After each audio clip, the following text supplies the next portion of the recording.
ng mas magandang pagkakataon para malaman natin ang buong katotohanan. Kasi dati-dati sinasabi na parang istorya lamang yun, parang katang-isip.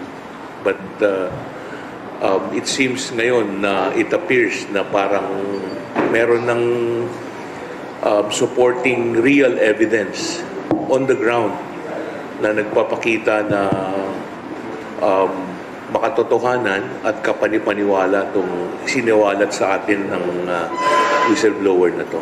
So, that's a good development and it's a good stride towards having a final resolution of this present case. Ngayon po naging household byword na yata yung tanim buto. Ano po ang inyong reaction doon na this early may nagsasabi na wala na raw multo sa San Pablo kasi hinakot na raw sa Taal yung mga buto? Alam mo, hindi na tayo makipagsali sa spekulasyon na yan. Kasi ang importante ay sinusuri natin ng mainam kung saan tayo dadalhin ng ebidensya.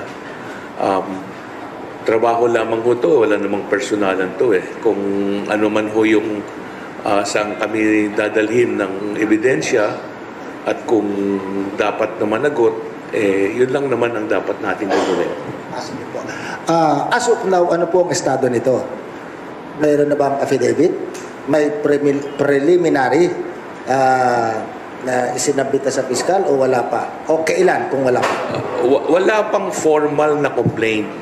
Pero yung salaysay niya, yung storya niya na suportado ng dokumento at mga voucher at mga video pati ay meron kaming kopya na binigay niya mismo.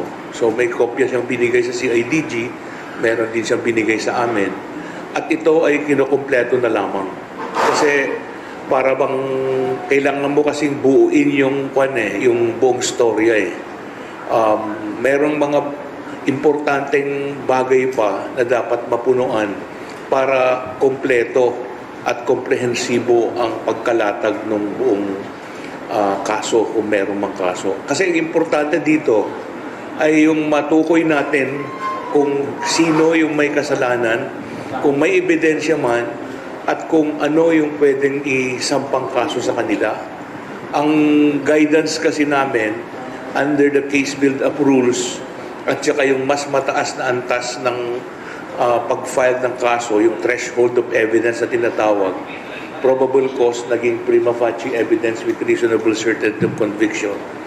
Yan ay ang nagbibigay ng challenge sa atin na kailangan quality cases lamang ang dapat isampa, evidence ready, at saka suportado ng lahat ng ebidensya. Hindi lamang dahil sa salaysay ng isang tao, kasi alam naman natin at nakita natin sa mga nakaraan na napakadaling mabaliktad yung salaysay ng isang witness eh.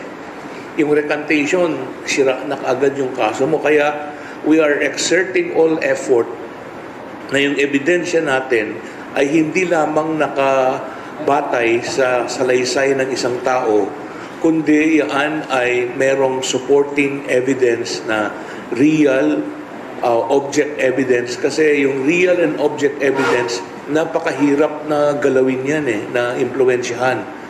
Compared doon sa testimonial evidence na subject to human frailties at saka sa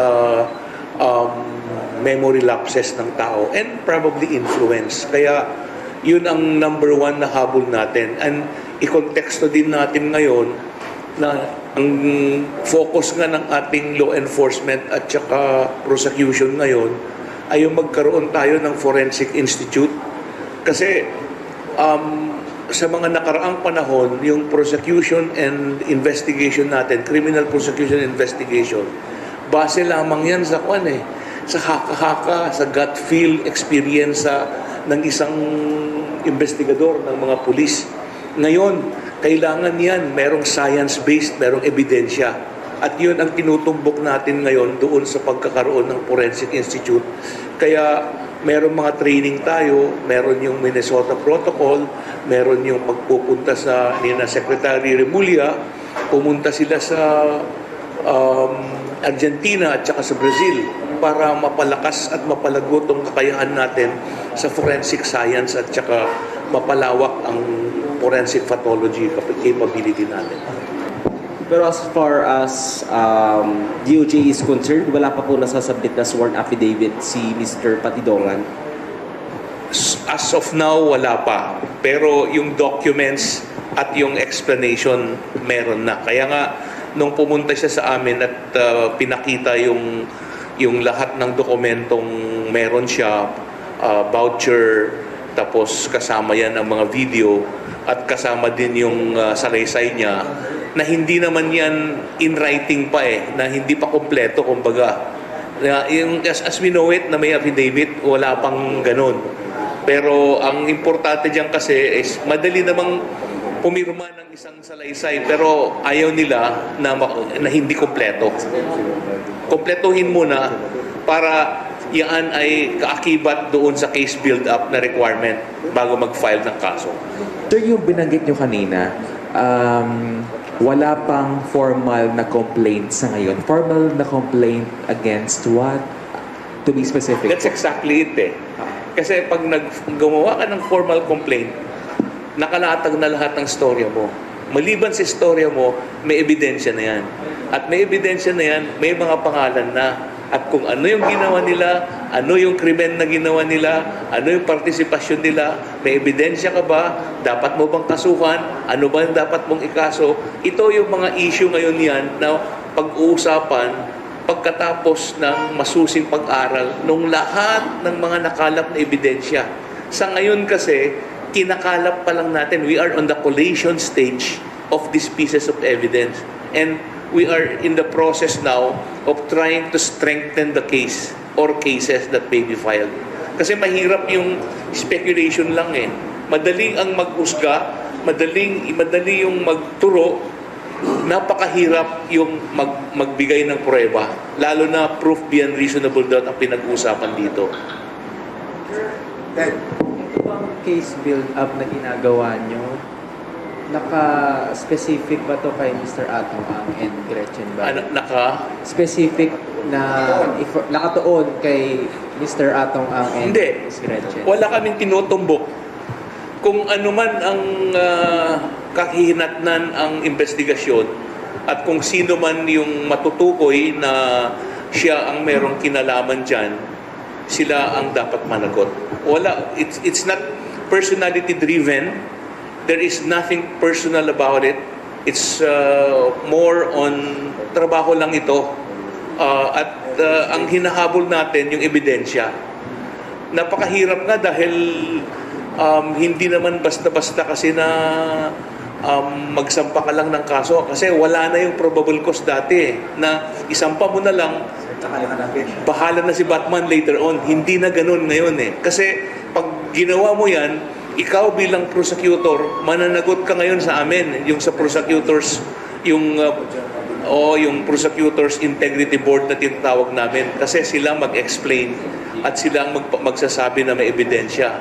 At kung walang sapat na ebidensya yan, pwede silang makasuhan ng administratibo or even criminal kung kinakailangan. Okay. Question? Morning, Yusef. Aspes, medyo alihan sa Pamante Radio. Okay lang po si Justice Secretary Boying at saka Chief Justice Kani para ng tulong. May natadami na rin po yung ating mga proposals. O mabalita po sa atin sa panahon na sinabi at ang ating program to do's and don'ts. Ano na po develop na dito sa Secretary sa live program? Meron ng pag-uusap at nagbigay na si Secretary ng kopya ng kung ano mang dokumento na meron kami na may kinalaman sa tingin namin. Nagpapakita kasi parang may isang video doon na pinag-usapan yung sinasabing impluensya nung tinutumbok na tao. kung yan ay sufisyente na, kaya nga naggawa naman ng investigasyon yung Supreme Court tungkol sa bagay na yan dahil napakasensitibo din eh. Napakahirap din maghusga at magturo dahil napakahirap magsabi na mayroong ginagawa ayon sa kuro-kuro lamang. Okay, sir. Sir, kanina pinag-dito po na pwedeng mag-apply pwede po mag-apply under Witness Protection Program po yung whistleblower po na si Patidongan. And ano po yung paano po ito mangyari, sir? Tapos, yung court po yung magde-decide kung magiging state witness siya.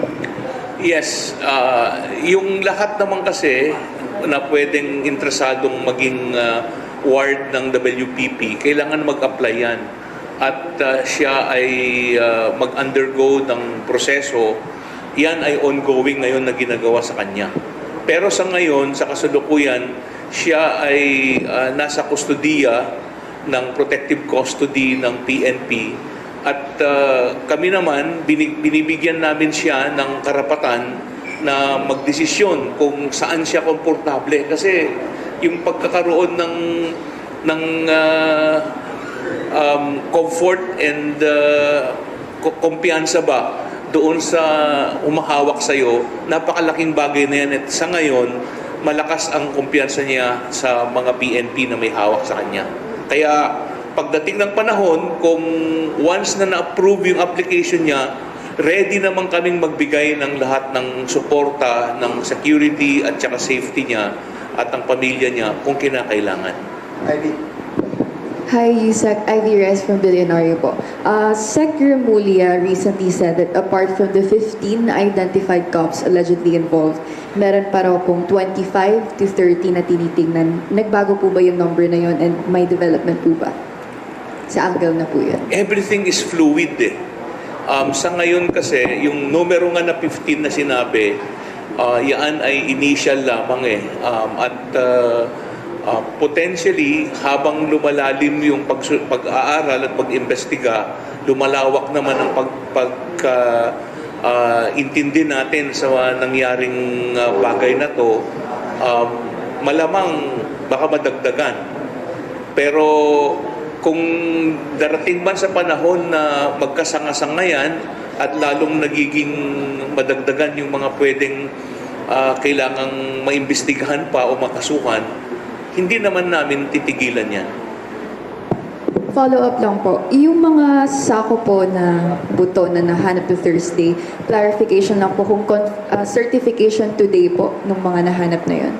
Ano? Today daw po yung certification or hindi pa po?